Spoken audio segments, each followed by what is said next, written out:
Estamos já nos estertores dos nossos estudos de satanologia, nos estertores. Hoje, dia 3 de junho, temos ainda hoje mais 2 domingos para terminarmos o estudo. O pastor vai estar aqui dia 17? E é em Aristotel, ego em mim, né? Pela graça de Deus, sou o que sou. O destino final de Satanás. O destino final de Satanás já está traçado, já está determinado. O lugar que lhe cabe é no lago que arde com fogo e enxofre, de acordo com Mateus 25:41 e Apocalipse 20:10. E Deus tem um plano.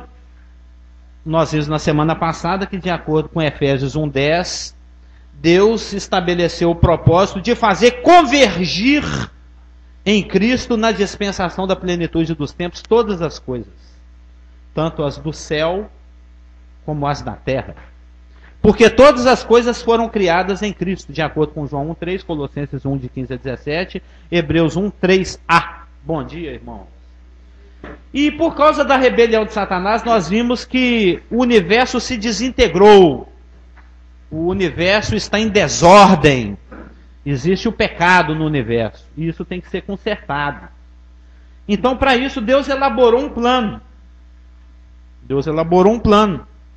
Deus é uma pessoa arquiteta, né? Ela é uma pessoa meticulosa, criteriosa. Assim como a Márcia e eu, Deus é criterioso. Deus é atento aos detalhes, né? Deus, ele gosta de fazer as coisas bem feitas. Quando ele terminou de criar, lá em Gênesis 1, a cada etapa da criação, eu falava, gostei disso, ficou muito bom mesmo. Como diz o Isaac, ele chegava assim diante da luz que ele criou e tirava uma fotinha. E então Deus elaborou um plano e ele determinou que esse plano se desdobre, se cumpra, se realize em etapas. E essas etapas se cumprem, se desdobram numa ordem específica ao longo do tempo, que é o Cronos, através de Kairos, que são eventos planejados de antemão. Então Deus tem um plano, esse plano é composto de kairoses, né, de eventos específicos, já planejados de antemão, e esses eventos eles vão se cumprindo ao longo do Cronos. Depois você põe aqui no silencioso para mim, antes que esse negócio toque. Eu esqueci e aí fica chato, né? Então, ao final de todas as coisas, quando todas essas etapas se cumprirem ao longo do Cronos, tudo vai retornar à sua função original. Tudo vai retornar à unidade, vai se tornar íntegro novamente. O universo vai se reintegrar, vai ser organizado novamente. Ele que nesse momento está desintegrado em desordem, Deus, ao fazer convergir em Cristo na plenitude dos tempos, todas as coisas, tanto as do céu como as da terra, ele vai trazer novamente a criação à sua funcionalidade original. Né? Cada criatura, Deus tem um plano, uma vontade, um desígnio, uma função específica para cada ser criado. Ele quer que o serafim faça o que o serafim tenha que fazer, que o querubim faça o que o querubim tem que fazer, que o anjo bibliotecário faça o que ele tem que fazer. Né? Ele aparece 3 vezes em Apocalipse. A gente tem que estudar lá. Tem o anjo bibliotecário. É o que cuida dos livros de Deus. Porque Deus tem muitos livros. Deus é um bibliófilo, assim como muitos irmãos aqui. Né? Ele ama os livros. Né? Ele ama os escritos. Isso, escrito é uma coisa bacana. Né? Eu sempre amei os escritos. Até minha mãe me disse que quando eu tinha 2, 3, 4 anos de idade, que eles me perguntaram, o que você vai ser quando crescer? O mini Carlos Hamilton falava assim, eu vou ser desenhador, escrevedor. Então, é uma coisa interessante. Né? É algo que Deus já coloca no seu coração desse pequenininho. Então, de acordo com Colossenses 1:20, Deus vai reconciliar consigo mesmo, em Cristo, todas as coisas. Tanto as que estão nos céus, como as que estão na terra. Aliás, eu estou meio perguntando para o Espírito Santo, que eu fico intrigado com essas coisas. Tem um porquê. Por que que em Efésios 1:10 ele fala que vai convergir todas as coisas, tanto as do céu, e lá em Colossenses ele fala as dos céus? tem um porquê. Eu ainda estou procurando porquê esse porquê. Porque ele não escreve nada de qualquer jeito. Ele não esquece de pôr um S ou põe um S a mais. Se ele escrever. Exatamente. E então, agora chegando ao ponto onde nós paramos na semana passada, nós vamos ver aqui uns 40 versículos, onde nós podemos perceber que Deus, ele é criterioso. Que Deus, ele é atento aos detalhes. Que nada, absolutamente nada, escapa ao plano de Deus. À medida que o pastor estava pregando semana passada sobre o Bartimeu, né, o filho do Timeu, né, ele falou, oh, filho de Davi, tem misericórdia de mim. Eu fico pensando o barato que era ser Jesus Cristo na terra, né? Como deveria ser interessante, porque ele, por ser presciente, ele já sabia de todas as coisas de antemão. Isso é muito bacana.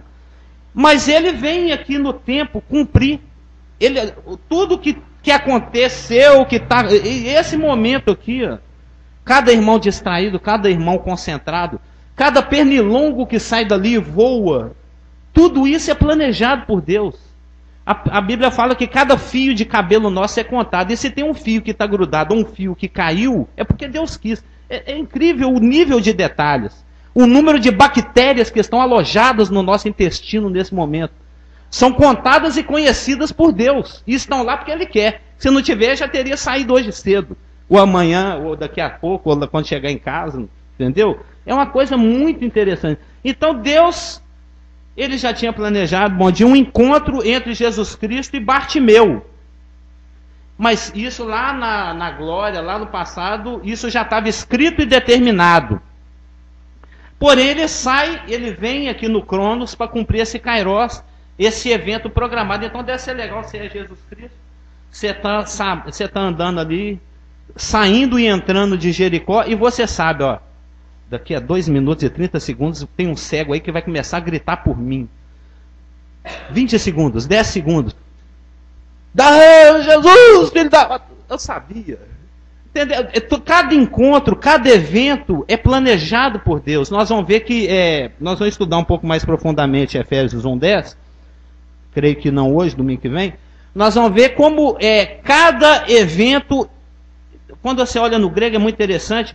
Existe um energos de Deus, existe uma força que sai de Deus, que impulsiona os eventos para que os eventos aconteçam da forma como está planejado, mas ao mesmo tempo dando oportunidade para que aconteça de acordo com o que cada um queira decidir. É muito interessante isso. Cada ser humano, cada criatura, cada anjo, cada qualquer coisa, cada cachorro, se ele vai virar a esquina ou se ele vai seguir, faz o que quer. Mas isso está incluído dentro do plano de Deus e é o que Deus queria que acontecesse. Porque tem uma força emanando de Deus impulsionando para que as coisas aconteçam assim. Sim, vai usar o microfone? Então, nós vamos ver que Deus é específico, no nosso objetivo aqui é inclusive com relação ao aspecto tempo. Eu quero que os irmãos prestem atenção mais no aspecto Cronos Kairos. Kairos, eventos acontecendo dentro do Cronos, tempo cronológico. Sim. Só uma dúvida. Mas tem o plano planejado, vamos dizer assim, de Deus, e tem o permissivo também, sim. Tá certo? Ah, tá. Não, só queria, porque, como você falou, me deu a entender que até os nossos erros Deus planejou, não é isso? Ele permite... Ele planejou no sentido de que ele incluiu no seu plano. Ele não determinou, mas ele incluiu. Já estávamos até conversando isso no estudo de quem incluiu ou permitiu? Não. Ao incluir, ele está permitindo. Entendeu? É difícil casar o livre-arbítrio com a soberania de Deus. Esse foi um pouco do nosso assunto, ainda que desviado do assunto de Apocalipse na quinta-feira. Mas o que eu respondi para o Geraldo Gordo foi o seguinte: Deus decide aquilo que o homem vai decidir, mas a decisão é do homem. Ele decide no sentido de incluir no seu plano. Mas tem coisas em que ele determina que aconteça e tem que acontecer de qualquer maneira. Moisés, você vai liderar meu povo, eu não quero nem saber, mas eu não quero, mas você vai, mas eu sou gago, não tem interesse, não interessa, mas eu não quero ir, mas você vai assim mesmo. Tem coisa que ele determina e acontece de qualquer jeito. Agora, tem coisas que ele flexibiliza mais. Entendeu? Aí é o que seria o que você está chamando, que os teólogos também chamam de vontade diretiva e vontade permissiva. Que Cristo ia morrer aqui na cruz, isso aí não era inexorável, né? Inexorável. Porque era sine qua non, né? Ou seja, as coisas não funcionam se aquilo não acontecer. Se Cristo não morre na cruz, que é uma condição sine qua non, sem a qual nada acontece, né? Sine qua non, então isso se torna inexorável e diretivo, obrigatório que aconteça. Mas tem certos detalhes. Se antes de crucificar ele vai estar com a túnica púrpura, fúcsia ou vermelha, aí isso já não importa tanto, mas também foi incluído no plano de Deus.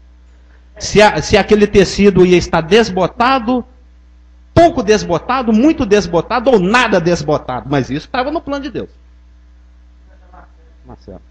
Chegou primeiro. Eu acho que é bacana lembrar que reticências é uma colocação minha, né? Isso não quer dizer que a gente esteja já pré-determinado para aquilo. Penso que eu conheço, por exemplo, um meu vizinho lá de Lagoa Santa, que também é cabeleireiro, é pastor. E eu tenho notado uma diferença gritante nele, por causa também dessas colocações que ele faz. E ele falou, não, mas o cara vai matar, ele tem que matar mesmo e está predestinado para isso. Aí eu coloquei, olha, eu prefiro acreditar que você é predestinado a uma linha ou outra, dependendo da decisão que você toma. Mas que o final, você entendeu? Você escolhe. O cachorro está andando na rua e ele escolhe entrar e subir a rua, como você falou. Mas isso não quer dizer que ele está predestinado àquele fim da rua a sofrer um acidente. A linha, ele vai ser predestinado quando ele chegar no final e acontecer o acidente com ele. Eu não sei se está correto, mas esse é o pensamento que eu tenho comigo a respeito dessa colocação sua de Deus emanando a sua força e as coisas acontecendo e que tudo está dentro do controle e nada escapa, como de fato a palavra testifica isso. Aí, o interessante é a presciência e a permissão. Entendeu? Eu vi um versículo aqui ontem à noite, que agora eu estou procurando, em que Deus está falando com Jeremias. Jeremias, vai lá e fala lá com a casa de Israel. A casa de Israel, eles são meio queixo duro, eles são... ouvir deles não é muito legal, não. Eles não têm muita mania, não tem o hábito de me escutar, não. Mas você vai lá falar assim mesmo, quer eles escutem, quer não. Porque eu não estou te mandando para um povo que não vai entender o que você está falando. Eles falam hebraico igual você, então eles vão entender o que você está falando. Porque se eu te mandasse para um outro povo, eles certamente te ouviriam. Mas eu estou te mandando para um povo que não vai te ouvir. Ou seja, Deus sabia por presciência que se ele mandasse Jeremias pregar para os jebuseus se converteriam, mas ele não mandou. Ele quer que ele fale com israelenses.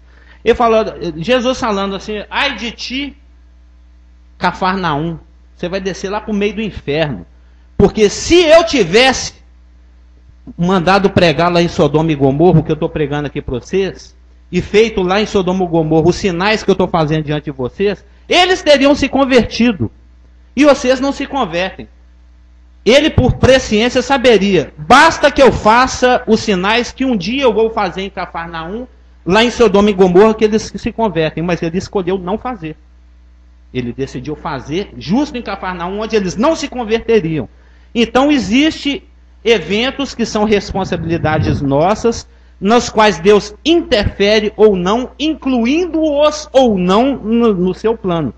Deus sabe, se esse cachorro continuar nessa rota, ele vai ser atropelado lá na frente. Então, eu permito que esse cachorro morra. Ou ele poderia interferir nesse evento, fazendo com que o macho tivesse vontade de comer uma coxinha de galinha, e descuidadamente jogasse o osso dessa coxinha de galinha ali no meio do quarteirão. Nisso o cachorro farejaria o osso de galinha e pararia para comê-lo. Nisso o carro passaria e ele não seria atropelado. Então Deus tem o controle de todos os eventos. Entendeu? É uma questão de que as pessoas não prestam atenção ao estudar o confronto de soberania com livre-arbítrio, é a questão da presciência. É que Deus está num plano diferente do nosso. Aparentemente, Deus está determinando que o mal aconteça, mas não é. Deus está permitindo porque Ele sabe de antemão o que pode acontecer ou o que pode não acontecer. Naquele livro que você me emprestou uma vez, Predestinação, daquele Samuel, lá ele fala, o Davi consulta o Senhor. Só para terminar o raciocínio. Senhor, eu desço para a cidade tal? Se é para descer, o Senhor chacoalha, deixa... Me dá um sinal aí, eu quero saber se é para eu descer para tal cidade ou não. E Deus tinha um plano para Davi. Então ele não queria que Davi morresse. Então ele interferiu nos eventos e mandou um vento sacudir as amendoeiras num dia em que não tem vento.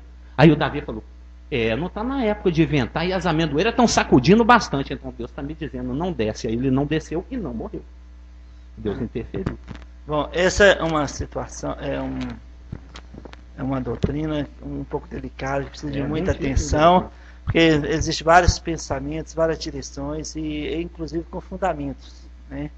Então, você estava pensando, enquanto o Márcio estava falando e o Marcelo falando, que Deus, sob a presciência de Deus e da soberania dele, que está no controle de todas as coisas, isso é que é legal. Isso não tem como refutar, né? Porque realmente Deus está no controle. E Jesus morreu antes da fundação do mundo. Então isso nos mostra que Deus já estava tudo no plano dele. Fazer tudo, a queda do homem, nosso erro. Não é que Deus ele aprova nosso erro. É o fato que estava incluído dentro do plano dele. Mas ele inclui o erro no seu plano. Dentro do plano dele. Por isso Jesus morreu antes da fundação do mundo. E outra coisa, por exemplo, mas Deus também tem a vontade permissível. Por exemplo, em Josué, no capítulo 24, Josué falou, olha para Israel, como se está citando Israel. Olha, vocês têm visto vários deuses de várias nações e é uma decisão sua, é uma escolha. Eu decidi o melhor, eu e minha casa serviremos ao Deus Todo-Poderoso. Então é a vontade permissível de Deus. Então eles tinham uma escolha de seguir a Deus de Israel ou os outros deuses. E José falou, eu tomei uma decisão, eu vou seguir o Deus de Israel. Então, mas é uma doutrina que realmente futuramente, com mais calma e tudo, nós vamos sentar, orar e estabelecer uma linha, só para a gente ter como responder àqueles que nos perguntam a respeito. É que muita gente pergunta sobre Exatamente. Isso. Amém? Então, mas o ponto que nós estamos, que eu estou querendo destacar aqui, hoje, domingo que vem inteirinho, é a especificidade, a precisão de Deus com relação ao cumprimento do seu plano. Nós vamos ver aqui algumas dezenas de versículos, onde é demonstrado nas Escrituras que as coisas de Deus acontecem dentro do tempo que tem que acontecer, porque foram planejados assim. O primeiro e mais preciso versículo, na minha opinião, e de muitos teólogos, que eu até citei no domingo passado, está em Apocalipse 9,15. Deus planejou um grupo de demônios para cumprir um propósito específico em um momento específico da história. E isso vai ser lá, depois, dentro da segunda metade da tribulação. Está em Apocalipse 9,15. Onde é dito que... A gente tem até estudado isso às quintas-feiras. Aliás, os estudos de quinta-feira eu estou amando. Eu não vejo a hora que chega quinta-feira, né? Diz o seguinte: foram então soltos os 4 anjos que se achavam preparados para a hora, o dia, o mês e o ano, para que matassem a terça parte dos homens. Então Deus tem um propósito específico para esses anjos. Eles estão presos há milhares e milhares e milhares e milhares e milhares de anos, lá no Abissos, o Tártaro, e eles vão ser soltos por 60 minutos. E depois volta para onde estavam. E eles têm um propósito específico a ser cumprido às 9h30 do dia 18 de maio de 2034, hora de Jerusalém. Não, é hora do Iraque, né? Que no caso eles estão presos no Rio Eufrates. Entendeu? Existe um momento na história que já está marcado por Deus desde antes da fundação do mundo. A hora, o dia, o mês e o ano. E esses rapazes estão lá dentro do Tártaro esperando, ansiosos que essa hora chegue. Porque eles estão presos lá por milhares de anos e vão continuar até o dia do trono branco, e eles vão ter que aproveitar essa 1 horinha de recreio deles. E eles estão... A dimensão da... Sim, claro. A Elaine está comentando ali, observa a dimensão da agressividade deles. A gente está até estudando isso detalhadamente na sua linguagem simbólica. Cabeças como de leão, caudas como... É uma agressividade violentíssima, por isso que eles estão guardadinhos. Tem certos criminosos que eles têm que ficar... Igual aquele lá, aquele que ficava naquele negócio com aquela coisa na boca, naquela cama de ferro. O Hannibal. Lembra lá daquele filme? O cara come gente. Se você soltar, ele sai mordendo sua perna. Então tem que amarrar igual um cachorro. Lembra esse filme? É o Canibal. É aquele ator muito bom. Agora eu não lembro o nome do filme. É um rapaz que ele fica todo presão. É o Silêncio dos Inocentes. Lembra? Quem não viu esse filme? Muito interessante. Esses demônios é igual esse rapaz. Tem que ficar amarrado, preso, amordaçado e com uma coisa na boca ainda, porque se você passar perto, arranca a orelha. Tem uma hora lá no filme que ele come a orelha do guarda. Entendeu? Isso ainda não pode assistir esse filme, não, mas quando vocês fizerem 18, vocês assistem. Então observa, por exemplo, em Apocalipse 9,15, a especificidade. O quanto que Deus é específico. E a precisão que mostra a nossa palavra, hein? A criteriosidade divina. Como que Deus é criterioso. Os seus propósitos, eles são realizados perfeitamente dentro do seu cronograma. Deus tem um cronograma e ele se cumpre segundo a segundo, milésimo de segundo a milésimo de segundo. Isso usando 7 bilhões de vontades simultaneamente em todo o planeta. É muita soberania, né? Vocês não ficam espantados com o tanto que Deus é bom naquilo que ele faz, não. Ele é muito profissional, né? Ele é uma pessoa exímia. Ou seja, esse versículo e outros 40 que nós vamos ver aqui mostra que Deus se antecipa. A Lulu não aguenta mais eu ouvir eu falar, que é o que eu estou contaminado com isso, né? Às vezes ela deixa de fazer uma coisinha e você fala, antecipação, planejamento, detalhamento. Você está faltando aqui essa coisinha aqui na mesa, porque você não se antecipou, não planejou, não detalhou e não determinou esse evento. Então nós vamos comer esse negócio com pouco sal agora já. Entendeu? Porque eu estou meio contaminado com esse negócio do detalhamento, da antecipação, do planejamento, da determinação dos eventos. Deus se antecipa, planeja, detalha e determina eventos que são encaixados, participantes e contribuintes de um propósito maior, que podem ser vistos nos seguintes versos. Agora vamos ver aqui uns 40. Isaías 46, de 9 a 11. Que mostra que Deus se antecipa, planeja, detalha e determina eventos. Isaías 46, de 9 a 11. Diz o seguinte. Esse assunto ele é maravilhosíssimo. Lembrai-vos das coisas passadas da antiguidade. Que eu sou Deus e não há outro. Eu sou Deus e não há outro semelhante a mim. A pessoa fala a mesma coisa 2 vezes no versículo. É a ênfase, né? Que desde o princípio anuncio o que há de acontecer. E desde a antiguidade as coisas que ainda não sucederam. Nós acabamos de citar aqui, Apocalipse 9,15. Vai acontecer daqui 30 anos, sei lá. Que digo, o meu conselho permanecerá de pé. Farei toda a minha vontade. Que chamo a ave de rapina desde o Oriente. Isaías 46, de 9 a 11. Lembrai-vos das coisas passadas. Só para reler. Esse versículo é muito bonito. Esses versículos. Da antiguidade. Que sou Deus, que eu sou Deus, e não há outro. Eu sou Deus, e não há outro semelhante a mim. Que desde o princípio anuncio o que há de acontecer, e desde a antiguidade as coisas que ainda não sucederam. Que digo, o meu conselho permanecerá de pé. Farei toda a minha vontade. Que chamo a ave de rapina desde o Oriente, e de uma terra longínqua, o homem do meu conselho.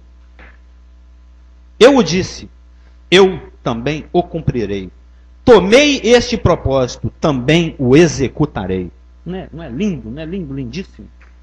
Em Atos 1:7, agora nós vamos ver exemplos de Deus fazendo isso aqui, cumprindo a vontade dele, aquilo que ele determina. Né? Em Atos 1:7, diz o seguinte. Leu 6, né? Então os que estavam reunidos, Jesus tinha acabado de ressuscitar. Acabado, tinha 40 dias. Né? Ele estava andando com os apóstolos, com os discípulos há 40 dias, dando provas da sua ressurreição, comendo com eles, podendo ser tocado. Enfia o dedo aí na ferida, Tomé, você está duvidando? Dando provas da sua ressurreição física. E os apóstolos, porque desde a antiguidade já estava determinado que em Israel se levantaria um descendente de Davi, que seria homenageado, né, adorado por todos os reis e povos da terra. E isso ia acontecer lá em Jerusalém, lá na Palestina, lá em Israel. Isaías, Jeremias, todos os profetas falam disso. Israel um dia vai ser a cabeça das nações, liderados por um descendente de Davi, ao qual todos os povos adorarão. É o reino, né? A famosa doutrina do reino. E recentemente foi lido, acho que foi o Carlos Augusto que leu no domingo passado, não se lembro se antes da... muito oportunamente, antes da ceia, foi lido um texto post-mortem de Jesus, né? Ali entre a morte e a ascensão, que nós celebramos a ressurreição de Cristo com a ceia. Então foi oportuníssimo, eu comentei com a Marluta, oportuníssimo a leitura desse trecho de Lucas, dos dois discípulos a caminho de Emaús, os discípulos falando assim, você é o único que não sabe o que está acontecendo. Jesus, varão profeta, poderoso em obras, nós esperávamos que ele restaurasse o reino de Israel. Nós esperávamos que ele conduzisse Israel àquela glória que é prometida lá no Velho Testamento em todos os profetas. E ele morreu. A gente tinha tanta certeza que era ele. Né? Estava tão óbvio, se não foi esse, quem é? Ele ressuscita morto, ele cura cego, só pode ser o Messias. Então quem andava com Jesus tinha essa convicção. Esse é aquele que vai restaurar o reino de Jesus, de Israel. E os discípulos, é lógico, o plano da igreja ainda não havia sido revelado. Esse propósito parentético de Deus de 2000 anos, eles nem sonhavam com isso. Eles estão falando, bem, Jesus morreu, aí nossa esperança foi por terra. Não, ele ressuscitou. Opa, então é agora. Agora ele vai levar nós para a glória, agora a coisa vai ficar boa. Ele vai submeter Roma, os povos todos a Israel vai ser a cabeça das nações. Eu vou estar para a direita e para a esquerda, agora nós vamos ficar de boa, porque eu sou assim com o homem. Estou seguindo ele aí desde antes de morrer. Na hora que ele instituir, vai ser o rei. Eu vou ser primeiro-ministro, eu vou ser coisa. Agora eu estou na boa, vou comprar carro do ano, uma casa boa. Né? Agora é igual a turma do Lula. Quando o Lula foi ali, beleza, agora que o Lula está no poder, agora eu tiro o pé da jaca, como se diz, né? Tem essa expressão, viu? Que quando você dá um azar, você pisa na jaca. Agora, quando você está na boa, você tira o pé da jaca. Não tem essa expressão? Então, o tempo do verbo no grego aqui mostra que era uma pergunta que eles iam fazendo todo dia. É hoje que o Senhor vai restaurar o reino de Israel? Jesus ressuscitou? É hoje. É hoje que o Senhor... É igual o Chaves lá, meio chato, com o Kiko, aquela turma lá. É hoje, é agora que você vai fazer. Me dá meu pirulito. Então, os que estavam reunidos lhe perguntaram, Senhor, será este o tempo em que restaures o tempo a Israel? O tempo do verbo grego dá a entender que isso aqui era uma pergunta contínua. Que eles faziam essa pergunta o tempo todo. Eles só pensavam nisso. Comprar o carro do ano e morar bem e comer bem. Porque eu sou amigo do rei. Tem até aquele verso do Carlos Drummond de Andrade, né? Vou fugir para a Passárgada, lá sou amigo do rei. Não tem os irmãos de Carlos Drummond de Andrade? Então ele falou, sou amigo do rei. É agora, Senhor. Não é possível, o Senhor já morreu, já ressuscitou, deve ser agora. Se não for agora, é quando? Aí Jesus respondeu, verso 7, que é o verso que me interessa, que mostra que Deus, ele reserva épocas, né? que Deus tem tempos e épocas reservadas, planejadas, antecipadas, detalhadas, determinadas para propósitos específicos. Não vos compete conhecer tempos ou épocas, Cronos e Kairos, que o Pai reservou pela sua exclusiva autoridade. Não vos compete conhecer Cronos e Kairos que Deus reservou pela sua exclusiva autoridade. Então nós observamos que Deus reserva, o que eu quero destacar no versículo é, Deus reserva Cronos e Kairos. Tempos específicos dentro da continuidade sequencial de eventos para que eventos específicos aconteçam, que são os Kairos. Então Deus tem controle das coisas, Ele planeja as coisas acontecem dentro do tempo determinado. Tanto é que Jesus nem toca mais nesse assunto e fala, o negócio é o seguinte, vocês fiquem em Jerusalém, porque eu vou revestir vocês de poder. Tá? Ele falou isso com 500 pessoas, só ficaram 120. 380 não quiseram dar ouvido para isso não. Ou ficou chateado, ou tinha outra coisa para fazer. Só aproveitar, porque encaixa na pergunta que eu queria fazer domingo passado sobre rema, porque você falou que Deus tem tempos, épocas específicas, né? Reservadas. Reservado. E você tinha falado que rema é a palavra que aplica uma situação específica também. Exatamente. Tá certo? Logos é a palavra geral. Rema é a palavra específica e pessoal. Tirada do logos. É um logos iluminado. É um logos com unicolor. Mas a minha dúvida é, então quer dizer que a rema é só numa situação específica? Por exemplo, quando você está lendo sua Bíblia, sim, Deus não pode te dar um rema sem ser para uma...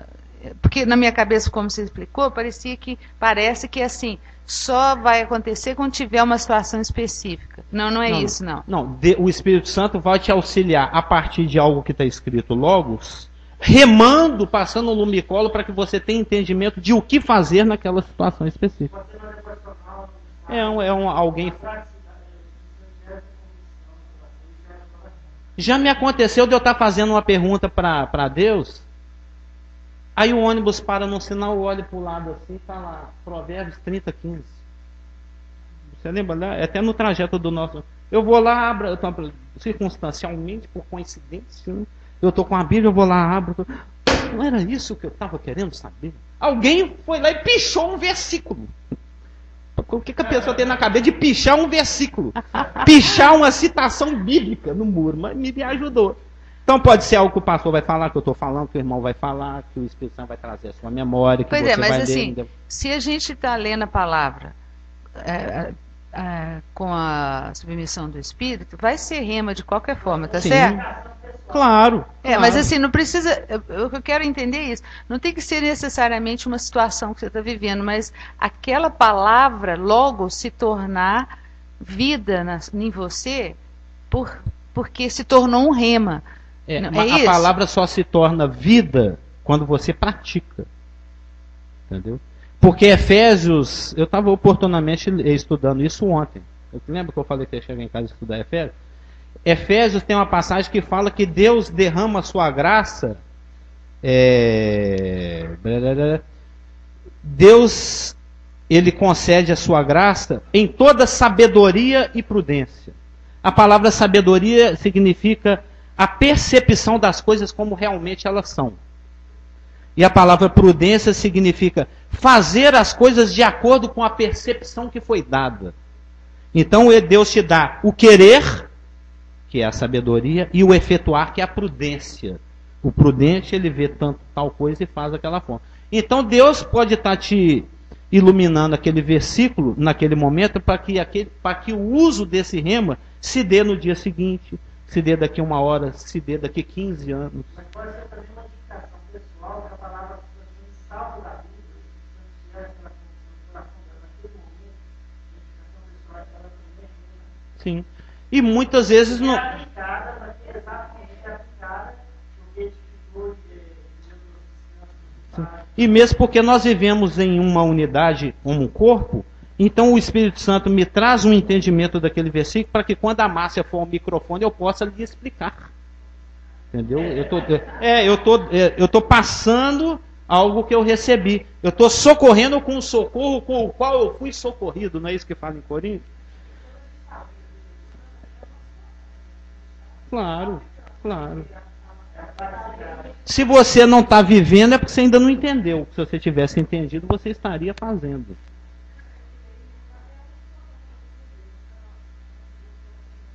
Sim. Pode fazer a indagação lá. Professor, Sim. é um comentário. Sim. O profeta Jonas, ele foi enviado lá A pomba mansa, em Nínive para dizer para aquele povo que Deus ia destruí-los, ia acabar com eles. Aí o povo ouviu aquela notícia, se arrependeu. Aí Deus, então não vou destruir mais essa cidade. Ele preteriu essa destruição por 230 anos. Então nós vemos um Deus que ele pode mudar de ideia. Devido à atitude do homem, eu vejo assim, né? Não sei. Que Deus pode mudar certas situações. Né? Igual aquele caso daquela mulher cananeia, que Jesus falou, não, eu vim para a nação de Israel. Eu não tenho nada a ver com os gentios. Mas a mulher ficou clamando. E ele foi e abriu ali um parente e resolveu o problema dela. Uma exceção, né? Então eu vejo Deus assim, que Deus, a palavra dele vai cumprir. Mas eu não sei, eu acho que devido à atitude do homem, certas atitudes do homem, ele pode até mudar certas coisas. O que você acha? Não é nem certas atitudes do homem. É certa atitude do homem que o pastor até pregou recentemente. Só tem uma coisa que Deus não resiste. É igual a Elaine quando vê bolo de chocolate, ela não resiste. Um coração quebrantado e contrito, Deus não resiste. Na hora que ele vê um coração quebrantado e contrito, é minha sobremesa favorita. O cara pode ser um Manassés. Manassés, eu chegava a ter raiva desse cara quando eu li sobre ele. O cara fez tudo de ruim.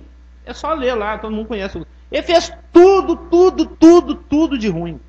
Mas na hora que ele estava sendo levado cativo, eu falei, Deus, me ajuda aí. Eu falei, agora deu o coração dele. Isso aí eu não resisto. Entendeu? Coração quebrantado, isso é um macete. Você pode estar na situação que você tiver. Não importa o que te conduziu àquela situação. Quebrante-se diante de Deus e clama por Ele. Ele intervém. Como o irmão disse, Ele muda os planos. Eu vou ter que rejeitar algumas centenas e milhares de anos aqui por causa desse evento, mas eu vou manter. Porque esse coração aqui, isso aqui não tem jeito de eu resistir. Nem que eu tenha que, por exemplo, o juízo que estava determinado a cair sobre Nínive, ele foi preterido por 230 anos, quando você estuda, porque eu gosto de estudar essas especificidades criteriosas, aí você estuda lá na história, você vê que o juízo caiu 230 anos depois. Então, em função desse arrependimento, muita coisa teve que ser remanejada dentro do plano de Deus. Porque tem uma coisa realmente que muda os planos de Deus. Um coração que se arrepende. Jesus Cristo tinha uma determinação específica. Eu só lido com judeu. Não abro exceção. Eu vim para que os que são meus, eu fui enviado senão as ovelhas perdidas da casa de Israel. Não, mestre, mas e a migalhinha que cai aí da mesa? Me ajuda aí. Né? Quebra meu galho. Poxa, mulher, mas você tinha que tratar justo com fé, você tinha que vir justo com esse papinho de fé pro meu lado. Agora você me agradou. Porque sem fé é impossível agradar. No que você manifesta fé, no que você manifesta arrependimento, contrição, no que você deixa de olhar porque você está olhando e olha para Deus e fala, Pai, tem misericórdia, me ajuda aqui. Eu falo, opa, agora para tudo! Para o universo que eu vou ajudar o Carlos Augusto. Ele está orando com contrição. Ele está orando com sinceridade de coração. Agora não quer nem saber. Para o plano para os gentios, a Europa que se lasca, não quer nem saber de Israel. Eu vou tratar agora do assunto do meu filhinho Carlos Augusto. Pare o universo. Você para o universo, é só se arrepender. A impressão que dá, você falando assim, é que Deus criou o próprio Filho Jesus Cristo, talvez para quebrar exatamente a sua própria rigidez, nesse sentido. Porque Deus é, como você falou, é Israel. É a minha esposa. Mas aí veio Jesus Cristo e também, através do perdão, ele também foi incluso, vamos dizer assim, nessas situações todas, como a mulher que foi pega em adultério, e ele pergunta, quem não tem pecado, que atire a primeira pedra. Houve um arrependimento, né? E talvez, nesse sentido, uma mudança com relação ao que Deus pensa, não, destruição. Porque se a gente pensa que Deus é puro e não aceita pecado de forma nenhuma, não há como chegar a Deus a não ser por Jesus Cristo. Então nós cometemos os pecados sim, mas confessamos em nome e na pessoa, através da pessoa do seu Filho Jesus Cristo. Poderia se pensar... Não, isso que o irmão está falando é bíblico. Tanto é que tem aquele versículo que fala que a justiça e a paz se beijaram. Mas também para isso. Não, o homem Jesus Cristo. Ele foi enviado. Vamos colocar dessa forma. É até um assunto ainda que talvez dê tempo da gente chegar. Nós vamos ver que cada evento da vida de Jesus Cristo estava dentro de um plano. Em Atos 17, 26, ainda dentro daqueles versículos que estão sendo usados para mostrar que os propósitos de Deus são realizados perfeitamente dentro do seu cronograma. E que ele tem um cronograma, né? Isso é visto também em Atos 17, 26, que fala o seguinte: de um só fez toda a raça humana, para habitar sobre toda a face da terra. É a parte que eu gosto agora, parte B do versículo. Havendo fixado os tempos previamente estabelecidos e os limites da sua habitação. O Brasil foi descoberto em 22 de abril de 1500, que Deus quis. Não foi no dia 20 de abril, não foi no dia 1º de maio, foi no dia 22 de abril de 1500. Pronto, acabou, está decidido. O Cabral só chega lá. Se ele tentar chegar antes, eu mando um vento que desvia o navio. Mas ele só chega lá dia 22. Não quer nem saber. Porque ele já tem uma concatenação de eventos em função de cada evento. Não, uma concatenação. É igual um dominozinho. Já viu? Aqueles japoneses que fazem aquele negócio que sai varrendo o dominó assim. Pra tu quanto é lado? Hã? Exatamente. Por isso nós moramos aqui na América do Sul e não lá na Austrália. Não, coisa física. Isso aí já está em função daquele outro versículo que agora eu não me lembro, que mostra que Deus distribuiu os gentios de acordo com o número dos filhos de Israel. Tem um versículo assim. Em Gálatas 4:4, agora nós vamos falar de Jesus, só para fechar, nós vamos dizer que cada evento relacionado ao Filho de Deus que foi enviado foi de acordo com um plano, um propósito e um cronograma previamente planejado e determinado. Em Gálatas 4:4 diz o seguinte: mas vindo a plenitude. Vindo, porém, a plenitude do tempo, o tempo exato, né? No grego, né? O tempo exato. Deus enviou seu Filho, nascido de mulher, nascido sob a lei. Vindo, porém, a plenitude do tempo, Deus enviou o seu Filho. Por que ele não mandou 500 anos antes? 500 anos depois? Por que foi naquele ano do reinado de Tibério? Por quê? Por quê? Por quê? Tem porquê. Por causa da concatenação de eventos. Eu vi que você gostou dessa palavra. Você cochichou. Por causa da concatenação de eventos. Os dominós certinhos nos lugares certinhos para cair cada um na sua ordem. Entendeu? Ou seja, Cristo foi enviado no momento preciso e escolhido dentro da história humana. Número 5. De acordo com... Elaine, prepara a caneta. João 2,4, 7,30, João 7,30, João 2,4, tudo aqui é João, hein? João 2,4, João 7,30, João 8,20, João 12,27, João 13,1, João 17,1, Mateus 26,45, isso conforme Daniel 9,26a e Lucas 8,31, Cristo morreu no momento preciso e escolhido. É o que ele chamava de o meu tempo, a minha hora. Vamos ler, por exemplo, eu grifei aqui porque é um dos meus favoritos, está em João 12, 27. Todo mundo anotou aí? João 2, 4, 7, 30, 8, 20, 12, 27, 13, 1, 17, 1, Mateus 26, 45, Daniel 9, 26a e Lucas 8, 31. Em João 12, 27, diz o seguinte: agora está angustiada minha alma. E que direi eu? Pai, salva-me desta hora? Mas precisamente com esse propósito vim para esta hora. Ele tinha que morrer às 15 horas daquele dia lá. Ele sabe que ele morreu às 15 horas, né? Ele ficou 6 horas na cruz, que 6 é o número do homem. O homem que ele veio resgatar. Então ele ficou na cruz de 9 da manhã até as 3 da tarde. Sendo que de meio-dia, a hora que o sol está mais forte, de meio-dia até as 3 da tarde, houve trevas sobre todo o planeta. Porque foi exatamente o momento em que os pecados do homem estavam sendo colocados nele. É a questão lá do estudo de Levítico, que um dia talvez a gente tenha a oportunidade de estudar. Então, se Jesus nasceu, foi enviado no momento preciso e escolhido dentro da história humana, de acordo com Gálatas 4:4, e ele morreu num momento específico e preciso, de acordo com a escolha de Deus, de acordo com João Lucas 81, também Cristo vai voltar em uma data e hora específica e precisas, já determinadas por Deus. Está tudo dentro do programa de Deus. O programa está rodando. Deus pegou o disquetinho, pôs no drive D da humanidade e o programa está rodando. Está rodando.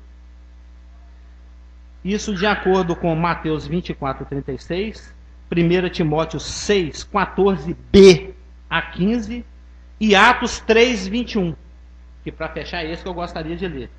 Porque é necessário. Viu? Cristo nasceu na hora certa, morreu na hora certa e vai voltar na hora certa. A hora certa é aquela que Deus determinou. E essa hora está dita em Mateus 24:36, 1 Timóteo 6, 14b a 15 e Atos 3, 21, que diz o seguinte: porque é necessário que o céu receba Jesus até o... Eu lembrei do Clésio, ele gosta dessa palavra no grego que é apokatastaseus. Lembra que nós estudamos essa palavra? Apokatastaseus. Essa palavra é linda no grego. Porque é necessário que o céu o receba Jesus, até aos tempos da restauração de todas as coisas. De que Deus falou desde a antiguidade.